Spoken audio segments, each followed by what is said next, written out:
Good morning. Thanks for joining us in this Dolby Atmos music creation webinar series. My name is Ceri Thomas, Dolby Laboratories, and today we're going to be talking with two fantastic engineers, Colin Leonard and Fabian Marasciullo, who have worked together for an awfully long time in the stereo world, and done a couple of projects here in Atmos world.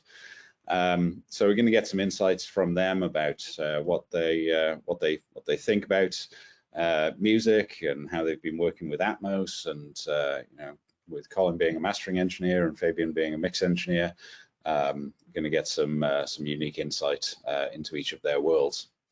I'm not going to talk too much. These guys did a great job of interviewing a couple of weeks ago, and so I'm just going to let the masters do what the masters do, and talk to you all about Dolby Atmos music. And so, without further ado, let me introduce the team.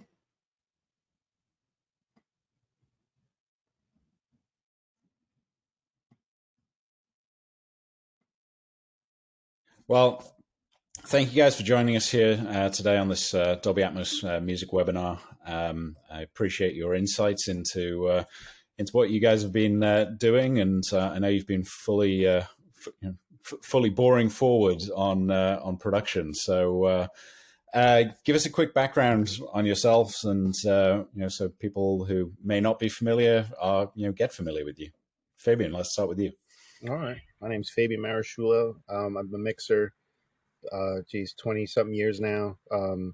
Some of my bigger clients are Lil Wayne, Michael Jackson, Rick Ross, the Neptunes, T-Pain, on and on and on.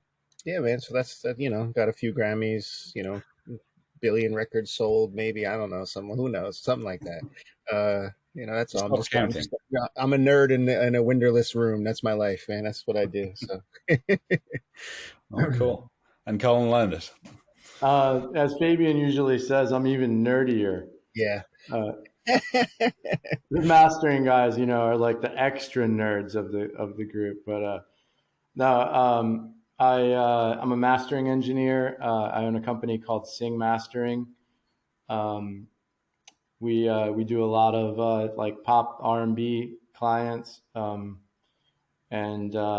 and we've been mastering audio for Atmos recently as well. Some of my bigger clients are Beyonce, Cardi B, Lil Wayne. Nice. A lot of like reggaeton music, J Balvin, Bad Bunny, etc. Everything. All roads lead to Colin, it seems. Pretty much, man. Pretty much. So you guys work together in Stereo World. Tell us a little bit about that. What roles do you play in the music production, and how do they interact? Well, Colin is my savior. You know what I mean? Like, it's funny. Like I always call him like, man, please, I need your help. You know what I mean? So it's like, I send things to him, and I just know how it's going to come back, perfect. And I never have complaints, so it's Colin is like, he's the guy, So I'm like, wait a minute, I worked so hard on this, and then, in 30 minutes, you made it 100 times better than what I did, Not really true, but yeah. But I try to take what's there in mixes and improve them. Like if it's not getting better, like I don't want to do something just because it's like, what I think necessarily. Like it's more like I want to make it sound better. So a lot of the sound that I've created, honestly, like I started working with Fabian like pretty much in the beginning, So like a lot of that, my sensibilities as far as like drums and stuff go, is because of like, I mean, I don't want to give him a big head or anything, but he's got pretty good drum sound. So I've really like learned to like take that and enhance that and be able to just sonically, know like not techniques, but like I love the way like his kick drums punch. So like I want to enhance that and keep that rhythm in the track and maybe make that better. And that's kind of what I do with other people's mixes as well, you know? So, but it's also like bouncing ideas off, you know, a lot of times with mixers, they'll send me the song and they'll be like, just give me a once over. Like, what do you think of this mix? Is there anything you would change? And like, you know, I just got another engineer sent me a song yesterday and asked me that question. And it was like, vocals up 1 dB, cut a little bit of high end on the vocal. Huh? So change everything. That's what you should do. This is trash. No, but it's usually like, you know, I mean, luckily most of the mixers I'm working with are talented people, and it's pretty small stuff. And I might have a couple little like, if you do this and do this, I think it'll be a little bit better. So, but I think it's like having more people in the process helps, you know, like, because you get everybody's doing a lot of stuff, you know, at the same time. So everybody's little bit of input, I think, can make it better, especially when you're kind of dealing with artistic people who have taste of their own, and you kind of trust somebody's taste in that scenario, you know? Totally. Yeah. It's a great way to say it. You're both Full Sail alumni. Yeah, and you've got quite an alumni association, it seems, going on. You know, you guys pop up all over the place. How important has that relationship been, and has it defined how you do business with each other? And you know, for me personally, like honestly, like over the years, like for instance, I'm looking for, you know, to hire somebody new, and I go right to Full Sail for that. You know what I mean? Or and you know, over the if I see Full Sail on it, of course they go to the top of my list, you know, because it's an alumni, it's a brotherhood, you know, sisterhood, family, the type of vibe, you know. But you know, me and Colin were buddies there, you know, and it was when we started working together. And I'll tell you, it's a funny story how we met, not met. I mean, we met in school, but what really kind of pulled me to do everything with Colin was I was working with this artist, and he literally was an absolute lunatic, and he was like, "Hey, man, let's have everybody master this." And I was like, "Do you have any idea what that's going to cost?" You know what I mean? And he was like, "Well, it's Puff Daddy." So he was like, "I don't care." You know what I mean? He's like, just send, I want everybody to master it. You let me, you know, just send it out. 20 masters later, Colin absolutely destroyed every, and I'm not talking about like Joe Schmo. I'm talking about every big mastering name that you could think of. And Colin like destroyed them. So then it was just like a no-brainer, you know what I mean? So, but you know, and I was like, wait a minute, you know, and that's my friend that like we were in lab together, you know, we were like, you know, we hung out in Full Sail, you know, so nice. Yeah, it was nice. It was nice that he really kicked everybody's butt like that, you know. I think I spent forever on that track. I was like, okay, I'm gonna do this is the one. This is the one. This is the one. He spent at least 15 minutes on that one for sure. Well, that was a Pharrell production too. And then I remember I was sweating it because Pharrell and Puff were approving it in a venue through the PA system. Wild. Wow. So that one was a trip, but yeah, that was pretty funny. Yeah, but the Full Sail connection's there. I mean, it's like, you know, that's our family, our friends. I mean, neither of us are in the Hall of Fame, surprisingly, but 5 of my assistants are. But we won't get into that on this call. You know what I mean? It's fine. It's all political. Yeah, exactly. We didn't kiss enough babies in Orlando. I don't know. Fair enough. Well, you know, now you've been on an Atmos webinar, that's going to be the tipping point. Exactly. That's it. Now we're in. We're in. They do a good job. Like, I think 2 of my audio assistants now both went to Full Sail.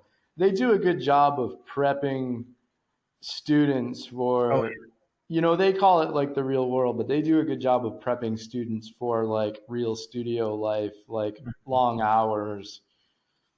You know, mostly, you know, I've had experience with them having good work ethic. So, yeah, that mental strength is taught there for sure. Yeah, for sure. Yeah. And that's really important. Like, they realize they might be like changing light bulbs for a while. Right. Well, not anymore. They're preparing Atmos stems now. That's the entry to the. So there we go. It's pretty in depth, by the way. Yeah. So Atmos is fairly new in the music community. You guys have been around it now for a little over a year. Certainly, actively working. How did that introduction come? Well, I mean, I'll go first. For me personally, Universal sent me to Capitol Studios to listen to a project that I had mixed in Atmos. And I sat there and I was like, and of course, I think it's the same thing as everybody that hears Atmos for the first time. It's like, this is awesome, but what am I hearing? You know what I mean? Like, what's going on? And of course, my thing was like, let's go back to stereo. You know what I mean? Like, I want to compare it. I need to hear what it was. Like, I know these songs well, but I want to know what's going on. So, that was my introduction there. And I sat there and I was like, okay, I like this. I think I could do it better. Me knowing the songs, I need to get into this. You know what I mean? So I jumped right in. And it's not, not that they did anything wrong. It was just a matter of like, I wanted to do it. I don't like people doing my stuff. You know what I mean? So I was like, I need to do this, So I started to learn that was kind of my introduction into it. Yeah. I think that, just to throw a little something in there, I think that when these new formats like come out, and this happens every once in a while, where like there's a new format that's come out. This is like the kind of the second big round of these that I've been through. And I'll get into that a little bit more, but I think that it's important that the mixing engineers and the mastering engineers that worked on the main records are doing the new formats for the best quality available, for sure. When it gets kind of like farmed out to other people doing it because they just want to get it in the system, then you're not going to have the quality and the vibe of those projects coming through to the other, to the other formats. And I think that is really important. Like what I hear coming through Fabian with Atmos mixes on records that he's mixing in stereo, which is a lot, almost everything I'm getting from Fabian that's in stereo is also in Atmos now in a separate mix. But it sounds like the song, but in Atmos, which is just so much better to me. Like the drums hit, the vibe is the same. The whole thing gives you the vibe of the song, which is just such an important thing. So I think that, that's important for people moving forward to kind of keep in mind that I think just cramming them through, a label or whatever to do Atmos mixes and not mastering them, I feel like is kind of like not the best path for like the artist. Sure. And so as far as being introduced to it, like I was working in Dolby Digital in 5.1 years ago on TV stuff. So I was doing original music. I was doing a lot of composing for television. And then I started mixing in surround sound for television in 5.1. And then I started mastering music in 5.1 for a while. And at one point, a couple of those projects were a full analog mastering chain of 5.1 that was really intense to set up and to work in. Much harder than Atmos, just because you got so many moving parts in there, and the delays, since you have 6 channels of audio, you have 3 of every piece of analog equipment identical. And if you don't, then certain channels are going to be delayed more than others. So every piece of gear that you had to have 3 of them in stereo. Because every piece of analog gear and every converter has a different amount of delay. So you got to keep them all the same. So anyway, I started doing it that way. And then, so I had already been through mastering for multi-channel audio. And Atmos, the way that it's been put together is really smart, where it's the one wave file with all the metadata that tells it all where to go is really cool. It totally simplifies what used to be, Dolby Digital and a bunch of separate wave files. Like, I think it's just a smarter way to I know it's just an addition to basically what that was, but I think it's a really cool way to go, and easy for everybody to deal with. It's been I think it's probably really complicated for people who hadn't dealt with multi-channel audio before, but I think once we got it nailed down, it's actually pretty easy to hand stuff around and pass it around and have everything pop up. And so that's kind of, and then I was kind of introduced to Atmos through mixing engineers who were getting thrown into it with their artist being like, we have to do Atmos mixes, and then they'll call me and be like, dude, we need you to master these Atmos, and I'm like, oh, I don't know if I want to do this. And Because from a mix, now that I've kind of like, no, from a mix, it's kind of like we're used to having that safe. Like we have like a lot. Some people mix and master, but like us mixers, we're used to having somebody that's got our back. We're used to having our Colin. You know what I mean? So it's like, Colin, bro, here you go, dude. Fix it. I don't know what I just did. It sounds cool. You fix it. You know what I mean? So you mentioned analog. I mean, are you using a bunch of analog in Atmos, or are you? No, not in Atmos. Because with multi-channel audio too, it becomes really difficult with the timings, because no matter how accurate your clock is, you're going to get some drift. It's going to be off. And if you do that in a Atmos format, I mean, you're just asking for a massive amount of trouble. Right. Plus, we're dealing with such high resolution audio in the digital format at this point, and the tools are so good, and we're also not like slamming the hell out of the levels. Right. So you don't really like need analog, I don't think. I mean, I think you can make it sound really great. And if the mixers use analog, like maybe on some individual elements in the stems along the way, for taste. But like for me, same thing. Like, I mean, my Atmoses are based off of my stems from my mix. So I'll mix, even if I'm using analog in the mix, it's a digital realm when I'm, mixing in the Atmos. It's like, I don't think I could do it with analog. You know what I mean? I mean, I'm sure it could be done, but for me, it's like it's bad enough. My eyes roll back in my head, halfway through the day anyway. You know what I mean? So I couldn't imagine having to add that to it. Yeah, but I mean, there's an analog feel at some point, but not for the Atmos, final mix.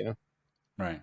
So, how early in the process are you starting, Fabian? Are you, is it coming in mostly as a produced track? Are you, tracking vocals? I mean, what's your workflow? There is a project that I'm working on that we're doing everything with the plans of it being released in Atmos, but up until this point, it's been, create the stereo and then go, so I'm doing my stereo mix.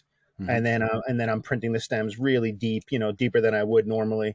And then this way I have the elements to put into the, that environment. So that's kind of what my process looks like. Cool. I haven't recorded in so long, but there is a new project that I'm working on that, we're planning everything for specifically. So we're going to be recording in that way, Nice. Yeah. Yeah. So, Colin, you mentioned loudness and you're not slamming everything. Oh man, this is good. I can't wait to hear about it. We got to talk about that. Of course, this is the whole interview right here. This is what everyone's waiting for. Yeah. Well, I mean, the records that you guys have done so successfully together. I mean, looking at something like Lil Wayne, right? And that's a track that an album that obviously has a loudness profile when it comes to the stereo. Of course. How do you get that?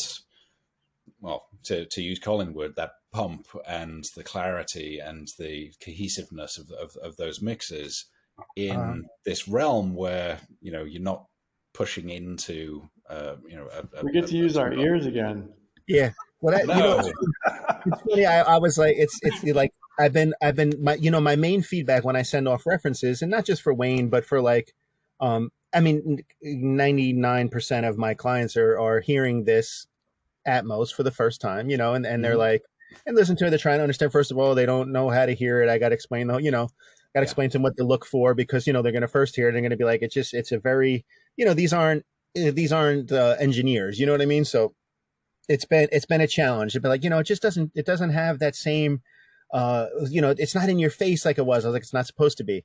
But I was like, but that was early on, and then it brought me to this point where I'm like, no, actually it is supposed to be. You know what I mean? Hold on 1 second. I'm doing something wrong here. Let me move this. Let me do that. Let me get to this point, which on, mix number, whatever it is, 1187. Now I might have it figured out, so it's like, but the loudness thing, that's a challenge to explain to them because overall the standards are a little bit lower.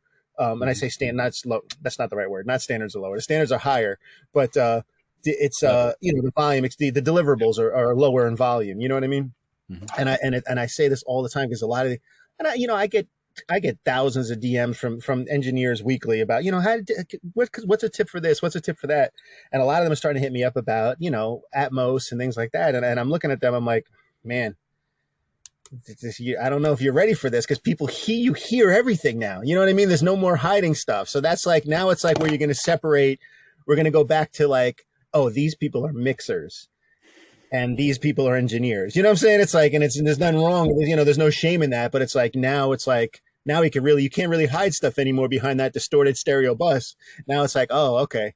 Now the mixers are back, and I love that. And it's, for somebody like me, it's like, bring it on, let's go, Yeah.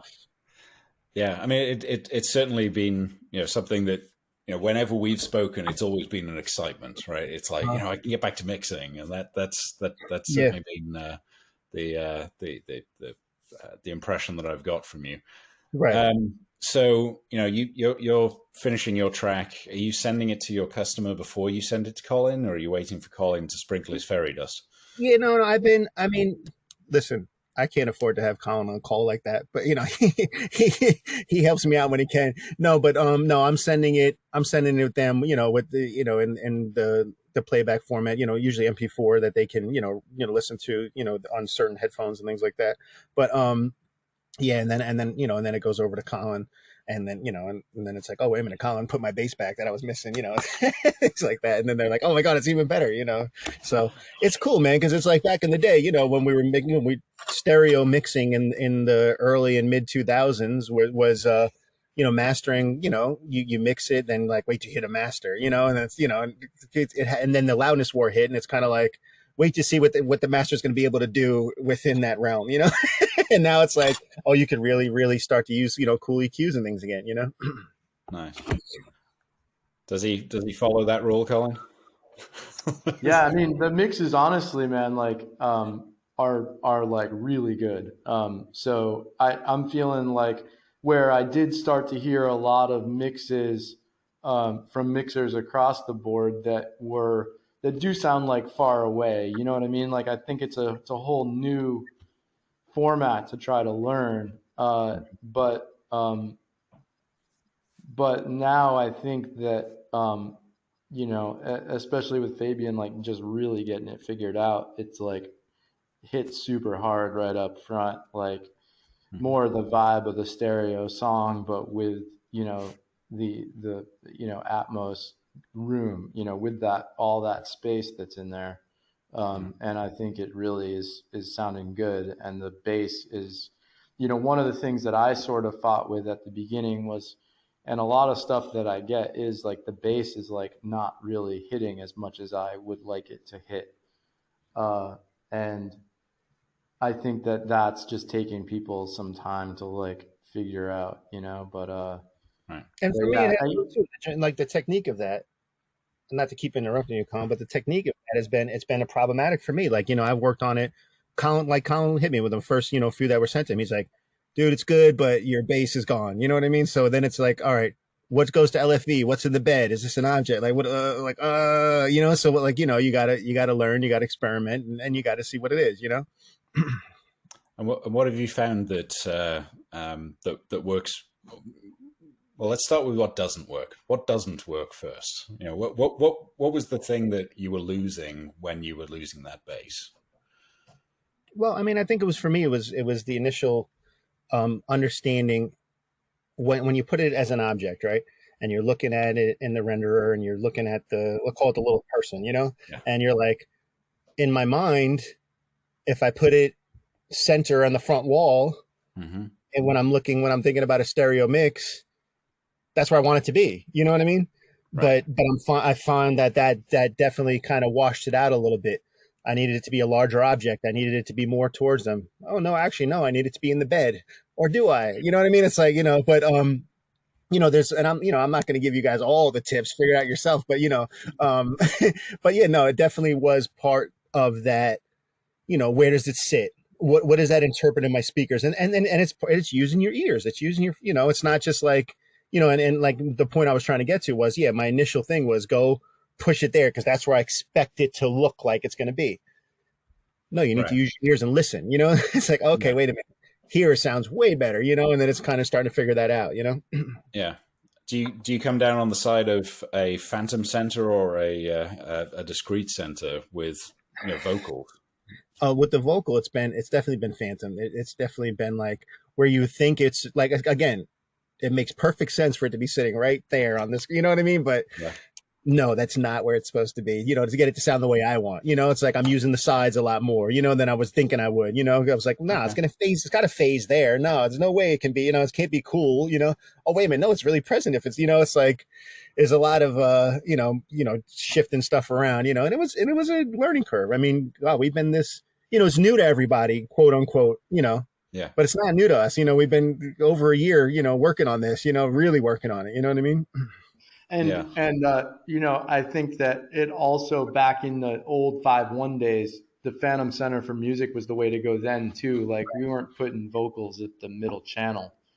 Right. Usually Right. people's center channels are like, I mean, at least back in the day, it wasn't like it wasn't a full range speaker, you know, it was like a little sound bar or something like that. I mean, now I know the playback systems are a lot different than they were Mm. then, but I think it makes sense for music since that's how the stereo mixes through the front speakers. It makes sense that the vocals are like Right. that. You know, I'm sure it could be cool if you like tried to do it and worked really hard at getting it like that, but it makes more Yeah. sense to me to have a phantom center. Cool. Mhm. Yeah, I mean, I think when it comes to the headphone playback side of things, that's where people, frankly, I mean, right in the center is where people struggle to perceive, that image anyway. Right. So the Phantom Center, makes a lot more sense, and Sure. certainly some um, diversion as well. Yeah.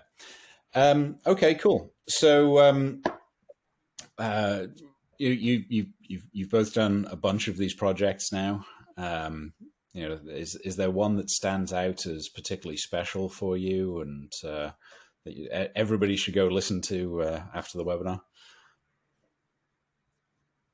Well, I mean, for me, there's so many. Like, I really like, um, I mean, a lot of the stuff that I'm really, really pleased with is not out yet. We're Yeah. developing it. It'll be coming really soon. There's like a lot of the old Lil Wayne and Nicki Minaj catalog that's going to be super cool. There's a really there's like a super NDA project that you'll when it comes out you'll be like, oh, this is sick, and that's gonna be kind of like our plan of the opus of immersive audio, Sure. Atmos mixing, you know what I mean? So when that comes, you'll remember that we said it here. But there's tons of really cool one like Tones and I, um, their album. I did it in Atmos, and it's really cool. It's a lot of fun. Um, It was a Bel- great mix. I enjoyed that one a lot. so cool, yeah. And then Belly, there's an artist named Belly. Now this is one that I think is going to be real special. That's That coming one's soon. really cool. Is that one out yet on Atmos? Better Believe is out. There's a song called Better Believe. It's Belly, Weekend, and Young Thug. Yeah. And Colin, listen, I mixed it, and I was really happy with the stereo mix. I was really happy with the Atmos mix, and then I heard the Colin's Atmos master, and I was like, oh my God, this is unbelievable. So I would send everybody to go listen to that right now. Like, as soon as we're done, that's one that you should check out immediately because Yeah, I'm that really one is that that's one. really cool. Yeah. All right. It's cool. It's space. It's heavy. It shows, I think, what you can do. You know what I mean? And that's another thing too. I've been kind of running into like with clients. I want this to go here and to do that and do this, and I'm kind of like, for me, and I think everybody probably has their own perspective on this, and I always get myself in trouble when I say things, but I'm like, we're not doing this. Is not a cartoon, it's not like a kid's cartoon. I don't want to hear, I don't want to see the Roadrunner go across the screen. You know what I mean? But like, I'm kind of like, I use the space that's available to us. I think to me, it's a little corny that, why is her vocal here? Then it's there. Then it's like, no, man, I want to feel like I'm sitting in the room with her singing. You know what I mean? Things like that. So that's a challenge I've been dealing, because I think people are expecting, like, like I had one A&R in particular was like, I really was expecting this vocal to come from behind me over my head. I'm like, it's the lead vocal. Like, what do you mean? You know what I'm saying? Like, what are you talking about? It's supposed to be, no, you're supposed to be like right here with the person in your face. Like, what are you talking about? But that's a challenge I've been dealing with. Not that you asked, but there's a challenge I've been dealing with. Hey, no, I mean, I think that's great. I mean, the challenge is you almost learn more from hearing about somebody else, having Sure. the same issues, and and how how you think through that process. That's Yeah. I think when people first hear about Atmos and what it is, they think automatically about like gimmicky, like around the room type stuff. But that's not really like what we've kind of figured out it really is for music anyway. What it is for music is a lot more real estate for playback. You got a lot more speaker real estate to play with. Yep. And you can really make things a lot more like open and full. I mean, it actually makes my job like way easier. Like and like as much as with stereo, like I can imagine what I want it to sound like in a couple of minutes and make it sound like that. I have to work within these confines of the volume. With Atmos, I don't have that brick wall ceiling that I'm dealing with because of the level. So I can hear exactly what I want it to sound like in my head and just like tweak the EQ and it's done. Like it's not that hard for me. I can just use my ears and not have to like think about like, well, how's this gonna like air? If it like, is it gonna be, is this gonna be loud enough for the client? Like that sort of thing. And I think it's also probably helping drive stereo stuff for loudness to not be as important as well.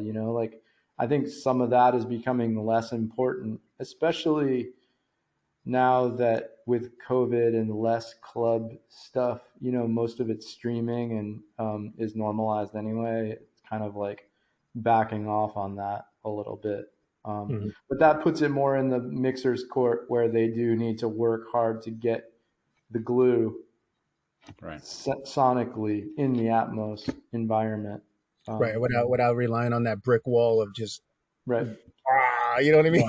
Yeah, totally, everything sounds awesome loud, Right. Yeah. I mean, I'll tell you, we've had to work really hard on like creating systems with our team to like, for deliverables. So, that's one of the things that's been a little tricky that, we feel really comfortable with now, and now we're up to speed. But Fabian was sending so much stuff so fast that we were kind of having a hard time with like full albums. And then the labels were like, we need, and it's a 6-page document, of like the editing needs to be exactly the same as the stereo album.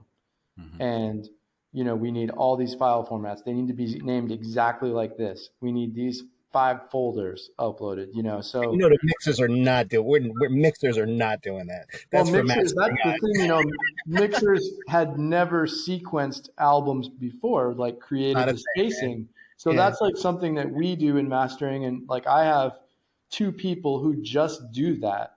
Like that's all they do full time is do that. So with Atmos, I've hired a 3rd person to do that just on Atmos stuff. So because like it's so much work, it's so time consuming where, you're trying to match the stereo masters. And a lot of these albums, we might not have even mastered the stereo version. So we have to obtain the stereo masters, then match them all up and edit them in Atmos with crossfades and stuff. So and try not to hurt their feelings because it sounds so much better. Totally. There we go. Yeah, so it's been, finally we've got it all like, got that locked down, but that's kind of a struggle, getting through the workflow part of it. But, that's just part of like the learning curve of like getting it all down. But I think at this point, I mean, we're pumping them out fast. I mean, the hardest part now is getting POs from these labels.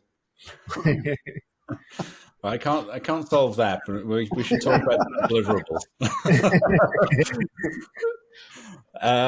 Okay, wonderful. Well, thank you so much both for taking time out of your incredibly busy schedules. I'm always flabbergasted by just how much content you guys are creating and how fast it's needing to be done at the quality level. So thank you so much for taking the opportunity here, taking the time to share your knowledge, discuss your workflows, and hopefully it's been incredibly useful for the community. And yeah, hopefully get some immersive Grammys coming on your way. Yeah, that'd be awesome. We need that. We need that. It's awesome, man. Of course. Yeah. Thank you so much. I really appreciate it, Ceri. Yeah, Yeah, pleasure. thank you Anytime. for having me, man. Thank you, All guys. right. Thanks, guys.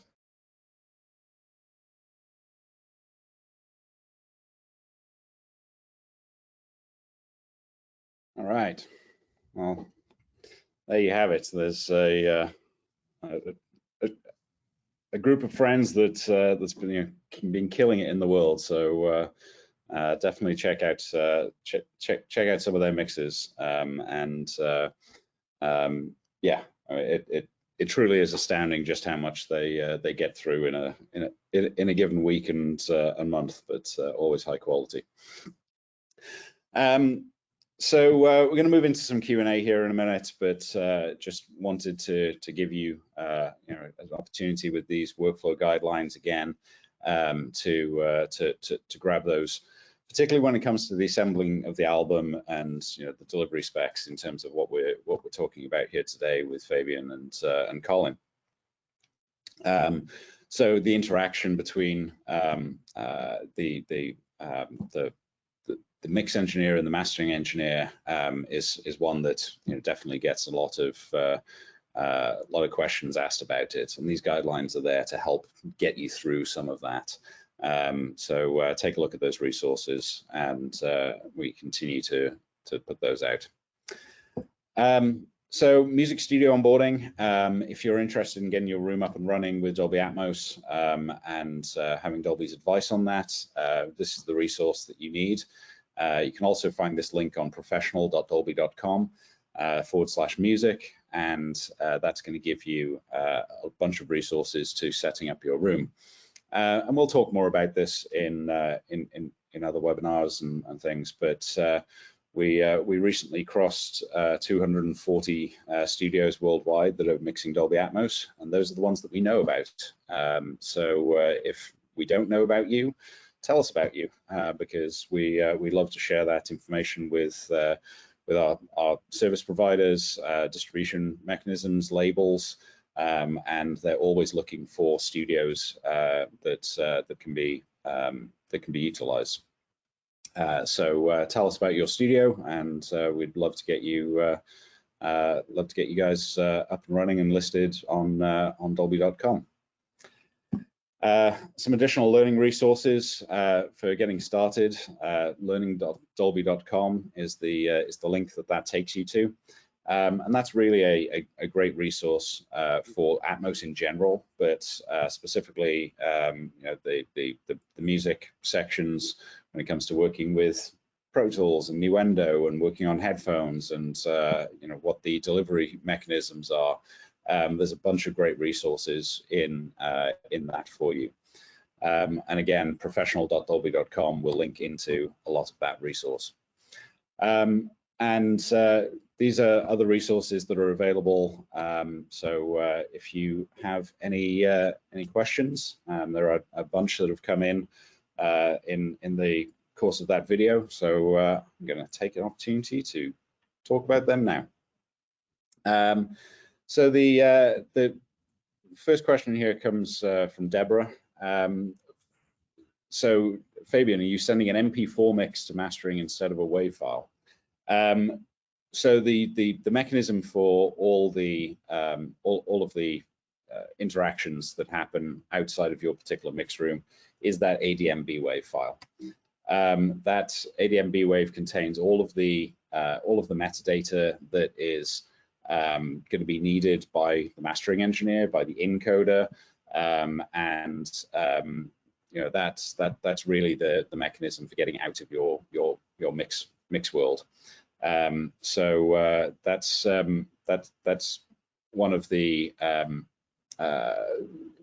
more useful formats that's come out in the last few years. So definitely good to get familiar with what that can do. What speaker format do you use to mix in? Fabian is based around, and I checked this with him via text message. So Fabian's built around an Amphion 2218 system and 218, and you know, he's mixing in that. Colin, if I recall correctly, is based around Eccleston in a 714 configuration, and there's a lot of other options that you can use along the way.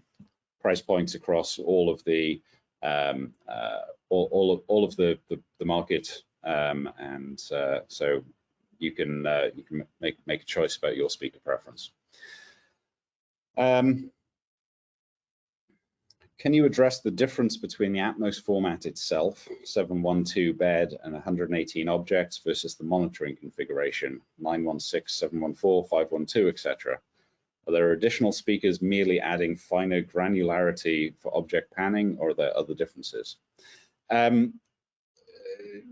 Good question. So the Atmos system is flexible. So that 712 bed comes initially from like the movie theater world, right, where we're working in 7.1 with all of the large arrays and things that exist in those venues. The dot 2 became left overhead and right overhead, which could be anywhere from 4 speakers overhead to 10 and many more. So that's the dot 2 component, and the reason that we're sticking with that is these Atmos mixes can scale up as well as down. So if you're mixing in your control room and it's a 514 control room, you can get a simulation of what it might be in a larger venue. So the objects become very precise locations that can be addressed. So if you're thinking about that array in the theatrical room, there may be say many as 4 speakers or many more in that particular array, but an object can be placed at any point within that space. So if you're really wanting to accurately structure your sound field, then the objects are going to give you that method to really address those locations.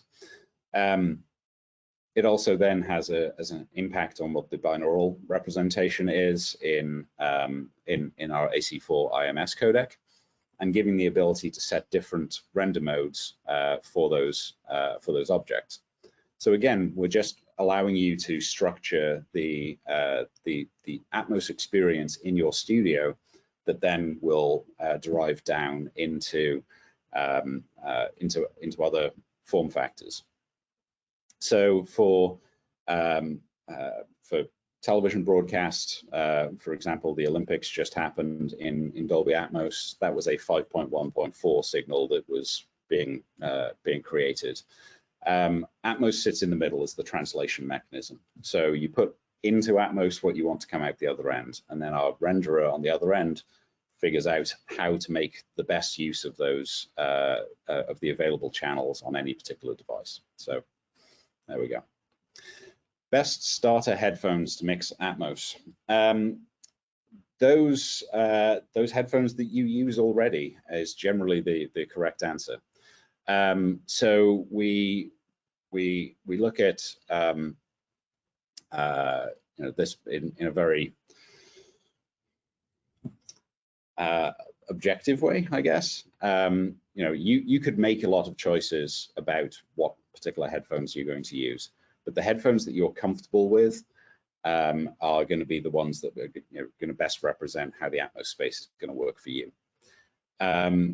Personally, when I'm traveling, I use the Sennheiser HD 650s for working with the Atmos renderer. Depending on your environment, you may prefer open back to close back. There's really no difference to how that's going to be treated by the renderer. It's a purely binauralized signal that's going out of there. So a high quality pair of headphones with a cable connection to your headphone output is the best advice that we have.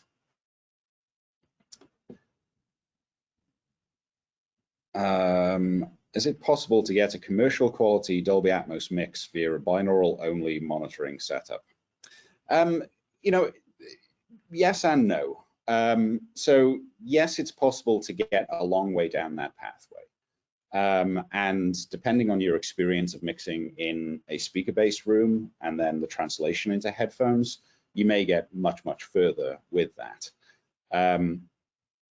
I would absolutely recommend you listen on speakers in some way before you distribute your music, because when Atmos is playing in particular decoders, it's not using that binaural render that's coming out of the renderer. So the differences might be fairly pronounced. So you absolutely should listen to that mix on some speakers. Work with a mastering engineer who you trust, or just another mix engineer to give you some advice about what they're hearing in the translation. But yes, you can get started working in Dolby Atmos, and you can release Dolby Atmos having just mixed on headphones. I personally wouldn't recommend it, but it's totally doable. Do you have to use mastering suite? No. So the Dolby Atmos mastering suite provides an awful lot of functionality and benefits to workflow. So generally, the reason that we recommend mastering suite is because your workstation, your Pro Tools, Nuendo system, whatever that might be, already runs on your existing setup, right? Adding Atmos to it doesn't affect that at all. It's not going to add any overhead at that point. So we know that that is going to work in your studio. It's also going to work within your workflow. So adding the mastering suite does add cost and some complexity to the setup in terms of needing to feed 128 channels from your workstation to the renderer, but it does offer that level of consistency. It also enables you to implement things like analog gear, or a console workflow, or being able to overdub. So depending on your workflow, that might be beneficial to you. What we're seeing more is that production suite can be used in many, many more circumstances, as long as you understand the limitations of that workflow. So if you're working in Pro Tools, for example, changing the playback engine requires you to restart your Pro Tools. So if you change away from the Dolby Audio Bridge, which would be your interaction between the renderer and your workstation, that means you're closing down your Pro Tools to open it up as whatever other interface you're using, and that breaks the creative flow. So there are ways to work with it, but generally speaking, I err on the side of adding the mastering suite to your workflow rather than limiting that in some way.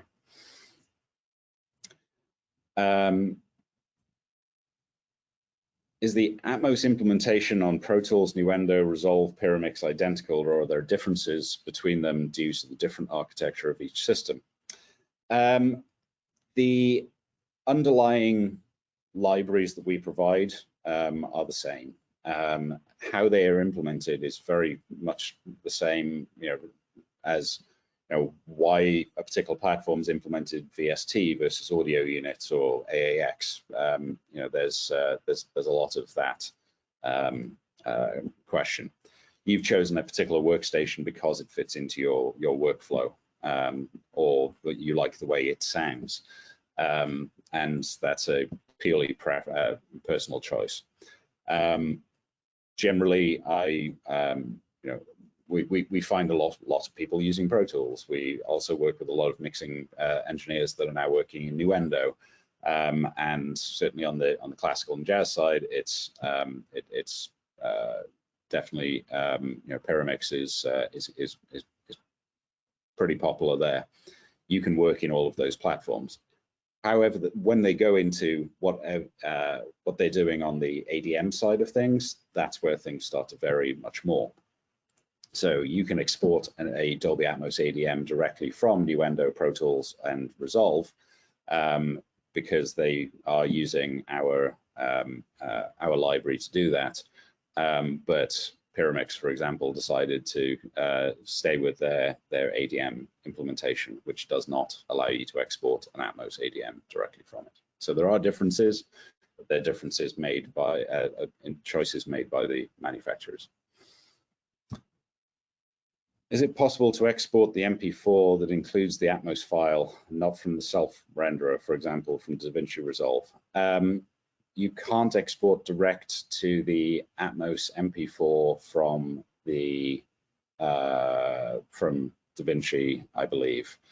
So I think if you are exporting it, it's going to be a two-stage process. You can export the ADM from DaVinci or Nuendo or Pro Tools, open that into the Dolby Atmos renderer, and then export the ADM from that. Yeah.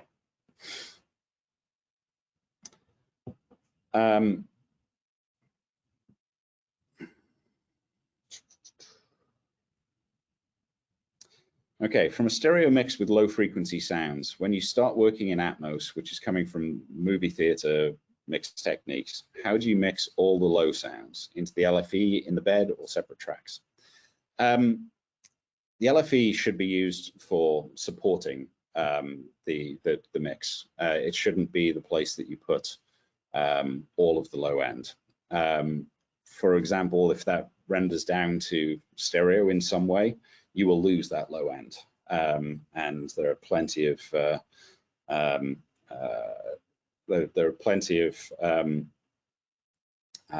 examples in the theatrical world where people have made that mistake. So yeah, definitely recommend putting more content into the main channels and then using the LFE to support that experience. In the binaural realm, LFE does get added into our binaural. It's done so at 5.5 dB per channel, so left ear, right ear, and in a mode of off, so it's non-externalized. If you were to take that and put it into Atmos, into stereo, then you would lose that LFE. So just be aware of that.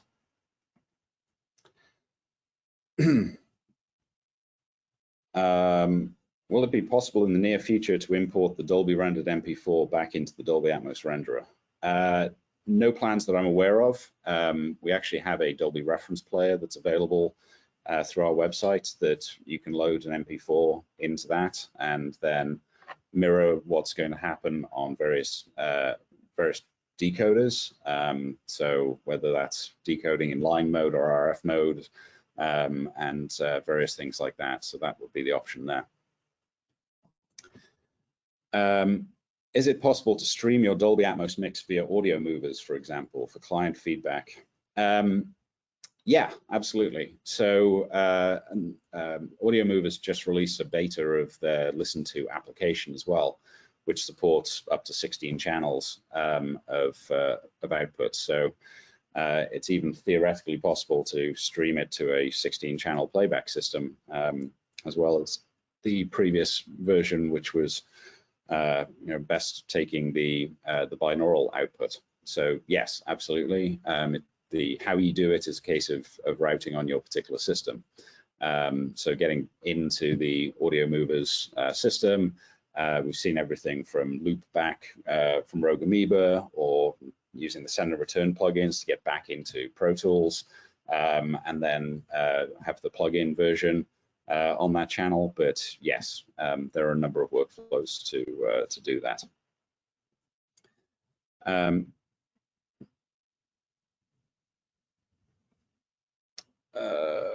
is there a Mac app that can play back a Atmos rendered MP4 QC file by my Mac's system 714 speaker system rather than a Dolby AV receiver? Yes, that Dolby reference player will allow you to create a core audio output that allows you to output an MP4 and decode it into your speaker system. You know, whether that's 714 or 916 or whatever channel configuration. So the reference player is the mechanism for that. Yeah, check out our website for more information on that.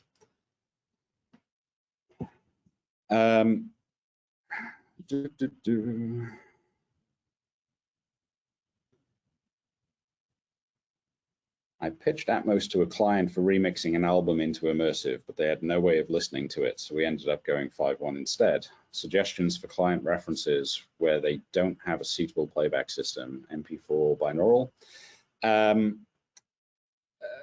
So certainly, you can output the binaural and wrap that in many formats, many packages. Send the WAV file. That's going to give you, a consistent experience to what you're listening to via that binaural in your studio. Similarly, if you output the MP4 from the renderer, if they've got a fairly new laptop, then that's going to play Dolby Atmos in some variety.